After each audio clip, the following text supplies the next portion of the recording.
It's official. Saul Canelo Alvarez will fight Julio Cesar Chavez Jr. in a catchweight fight at 164.5 pounds on Cinco de Mayo weekend. So this fight will take place well above the middleweight limit, halfway into the super middleweight division, as I say, at 164.5 pounds. Now, 168 pounds is the traditional super middleweight limit. 160 is the traditional middleweight limit. So on paper, you could say that this is a bizarre fight for Canelo. I mean, Canelo tends to be fighting either at light middleweight or at 155 pounds, and he's been operating in that space for the recent past. So this is a big step up in weight. And what seems bizarre is all the conversation about Canelo not fighting the middleweight champions, such as Gennady Golovkin, on the basis that Canelo isn't a genuine middleweight. He's actually now almost skipping that division. He's taking a fight above the middleweight division at 164.5 pounds. For me, it's strategic matchmaking. This is going to be a massive, massive fight in Mexico.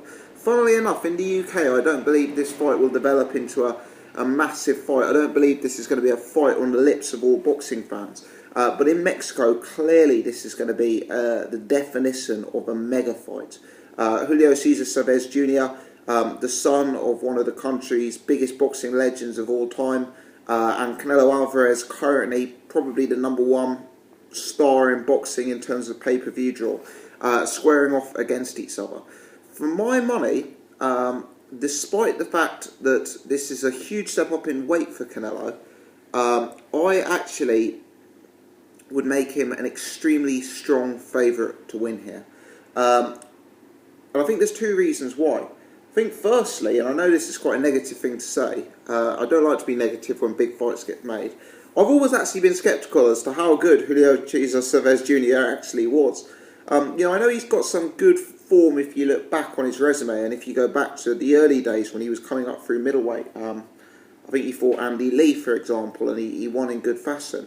But really, if you actually look at the top of his resume, who are the best people he's been in with? Let's be honest, the guy got absolutely taken to school by Sergio Martinez, barring landing one notable knockdown in the fight. But other than that, the guy got absolutely schooled and got found out for skills against Martinez.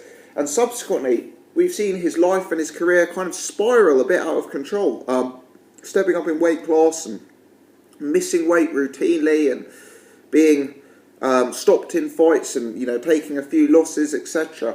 And you wonder, you just wonder with Julio Cesar Chavez Jr. what sort of desire is there. Obviously, he's kind of grown up as the son of a legend. He's perhaps had a bit more luxury in his lifestyle than a lot of other fighters. And at this stage of his career, you just wonder if this is a legacy-making payday fight as opposed to a genuine opportunity to go and beat Canelo.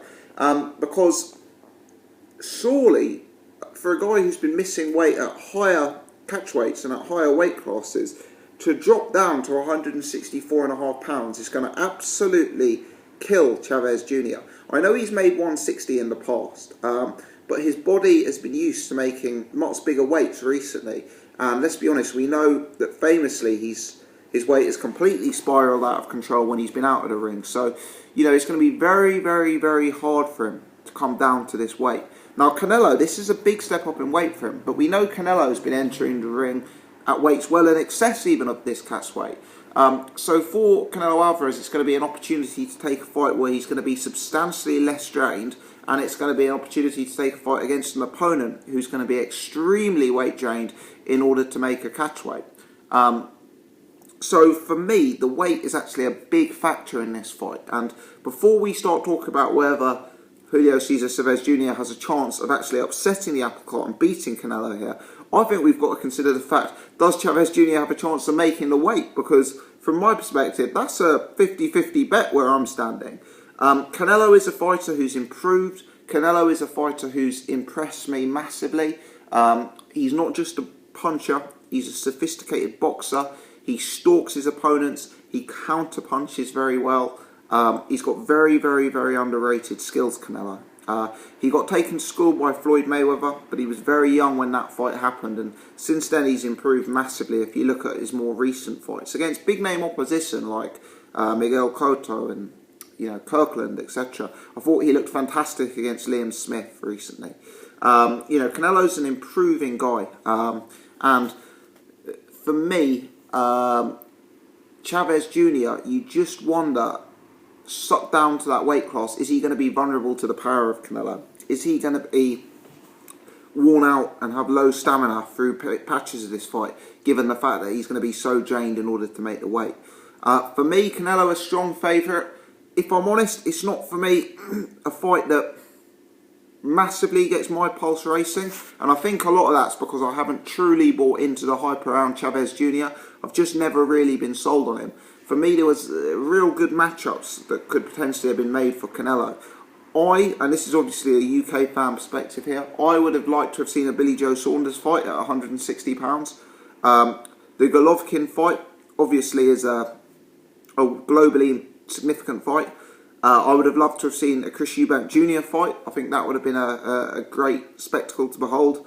And there was a lot of fights out there for Canelo, either at light middleweight or at middleweight. So for me, do I want to see him take a one-off fight at £164.5 and skip an entire division and, fight Chavez Jr.? Not particularly. There were more mouth-watering classes out there from my perspective. But this is going to sell in, Mexico. This is going to be a huge event in Mexico, especially on Cinco de Mayo weekend. And there are some fascinating subplots here with the weight, with how big a step up it is for Canelo, how big a step down it is for Chavez Jr. There are some subplots, and Canelo is so used to always being the bigger, stronger man in the ring. I'm trying to think back to Canelo fights and trying to work out if he's ever gone into the ring as the small man before. I'm not saying Canelo's going to be tiny in there with Chavez, because Canelo, despite the fact he makes light middleweight, Canelo will probably still be entering the ring in the 170s for this fight. But in terms of frame, Canelo does not have the frame of Chavez Jr. He doesn't have the height, I don't believe. He doesn't have just the overall size of frame. So that's going to be an intriguing dynamic to the fight. And there are a lot of sellable angles here. But all in all, can I see Canelo losing this fight? Probably not. And I think because of that, it's very, very clever matchmaking from the people around Canelo and Golden Boy and Oscar de la Hoya. There was a lot of risk for Canelo in his next fight, whether that be one of the champions at 160, whether that be Gennady Golovkin. There was a huge amount of risk. Even if you look at £154, the water's quite deep there. Lara, the Charlos, Andrade, these are not the most marketable names, and they're risky fights. What we see here is a lesson in risk-reward in terms of the matchmaking. I would imagine the reward behind the Chavez Jr. fight is about as significant as you get in world boxing. I don't imagine there are too many bigger fights reward-wise for Canelo. I wonder if the pay-per-view for this fight and if the ticket sales and just interest in Mexico for this fight would rival that of Golovkin fight. I think globally the Golovkin fight certainly creates more interest. Globally it's a more significant fight. I think in the UK there's certainly far bigger interest. But in terms of that Mexican market, I don't know the answer if Canelo Chavez Jr. Is a bigger or smaller fight than Canelo Golovkin. It's gonna create mass interest over there. So the reward is there. What about the risk? There are some risks. We've talked about the size dynamic already. But is Chavez Jr. going to beat Canelo? Is he going to outbox him? Is he going to knock him out? I think the answer to that is that it's very unlikely. And I think a Chavez Jr. drained down to 164.5 is going to be a ghost of the man that we've seen in the ring previously. I think it's going to be a guy who's extremely frail, who's going to be very vulnerable to Canelo's bodywork. It's going to be a guy who's going to struggle to fight at a high pace for 12 rounds. Chavez Jr. is not getting any younger. None of us are. He's been inactive. His career momentum has ceased. And we know that he hasn't always lived the life outside of the ring. That 164.5 pound catch weight, for me, is the most significant factor in this fight. Let me know your thoughts, people. If you've enjoyed this video, hit the thumbs up button, and if you're new, please do take the time to subscribe to the channel. Many thanks for watching.